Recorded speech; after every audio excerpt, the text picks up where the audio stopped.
Bonjour à tous, je suis Florence Louis, coach en évolution professionnelle, développement personnel, bien-être et sophrologue.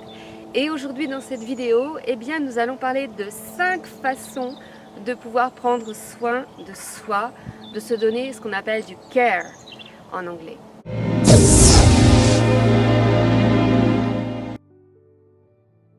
L'homme est capable du meilleur comme du pire. Le fait de prendre soin de soi, de prendre soin des autres, de prendre soin de la relation, de notre relation au monde d'une manière plus générale, c'est aussi une façon de mettre le curseur sur le meilleur qu'il y a en nous et le meilleur qu'il y a dans l'autre également. Alors quelles sont ces 5 façons de pouvoir prendre soin de soi? La première chose, c'est de stopper l'agitation, de stopper les pensées parasites, de stopper les pensées automatiques qui génèrent de l'auto-sabotage. Et sur ce sujet, vous trouverez au moins 2 ou 3 vidéos que j'ai pu faire, même des sophro-méditations pour avoir des pratiques. Matt Bondi a dit « Profite du voyage de la vie, de chaque instant présent et arrête de penser à gagner ou à perdre. » La deuxième chose, c'est nourrir le besoin de sécurité. Nourrir le besoin de sécurité, c'est essentiel. Je dirais même que c'est vital, ça fait partie des besoins de base. Quand on regarde par exemple la pyramide de Maslow, c'est le deuxième après les besoins physiologiques. Et c'est aussi un besoin qui est essentiel parce que ça va vous permettre de nourrir les besoins qui viennent après, à savoir le besoin de reconnaissance, de sociabilisation, d'appartenance, d'estime de soi, de réalisation. Si le besoin de sécurité n'est pas nourri à la base, tout le reste va être en fragilité, en vulnérabilité. Et lorsqu'on regarde par exemple aujourd'hui la psychoécologie, et notamment c'est un concept qui a été repris récemment par Boris Cyrulnik et approfondi, qui dit grosso modo que le milieu, notre environnement, que ce soit l'environnement culturel, familial, que ce soit l'environnement géographique même, affecte nos schémas internes, affecte même nos connexions neuronales, la mise en œuvre de nouveaux circuits. Ça affecte de fait notre système émotionnel, notre système psychologique, physiologique, bref, ça nous affecte sur tous les plans. Et quand on est dans des périodes de crise, d'incertitude, le niveau d'insécurité augmente. Incertitude financière, incertitude par rapport au travail, incertitude par rapport à la relation de couple, incertitude par rapport à la famille parce que peut-être que certains proches ne veulent pas vous voir à cause de la peur qu'il peut y avoir ambiante, incertitude par rapport à la société, au monde, incertitude sur le futur, incertitude par rapport à soi-même. Bref, toutes ces incertitudes s'accumulent, plus la distanciation qui fait que on est éloignés les uns des autres, alors que nous sommes profondément et essentiellement des êtres relationnels. Nous nous développons grâce à la relation, nous créons même des connexions neuronales dès notre plus jeune enfance parce que nous sommes en relation avec les autres, parce que nous sommes dans l'interaction, dans l'interactivité. Nous faisons partie d'un système et nous sommes des êtres systémiques et relationnels. Et c'est pas autrement. On n'existe pas ex nihilo. Aucun être humain n'existe ex nihilo. Et donc c'est cette relation qui nous nourrit. Et on a besoin de cette relation pour nourrir la sécurité. Ce qui veut dire que pour prendre soin de soi, pour être dans ce care par rapport à soi, par rapport aux autres, c'est essentiel de nourrir ce besoin de sécurité. C'est essentiel de nourrir la relation. Pas seulement la relation par rapport à soi, mais nos relations avec le monde, nos relations avec les choses, nos relations par rapport à l'environnement, parce que c'est aussi ça qui va nous nourrir et qui va nourrir notre besoin de sécurité.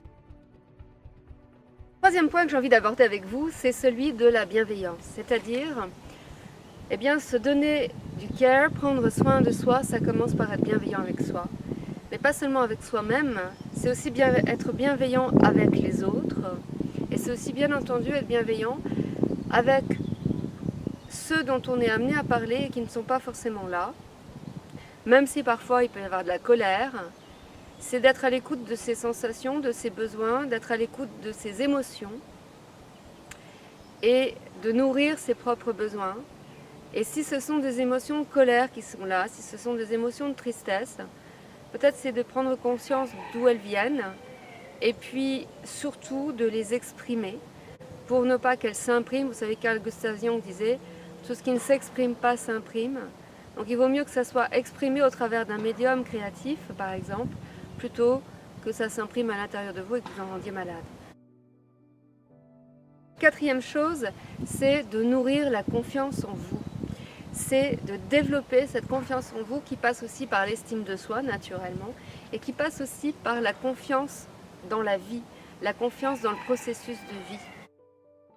Elisabeth Kübler-Ross, qui a travaillé beaucoup sur le deuil, disait « Je n'ai jamais rencontré de personne qui n'ait pas besoin d'amour réel, d'amour inconditionnel. » On a tous besoin fondamentalement d'amour et c'est bien souvent parce qu'il y a un manque d'amour justement que on va dans des extrêmes qui ne sont pas forcément bons ni pour nous ni pour les autres.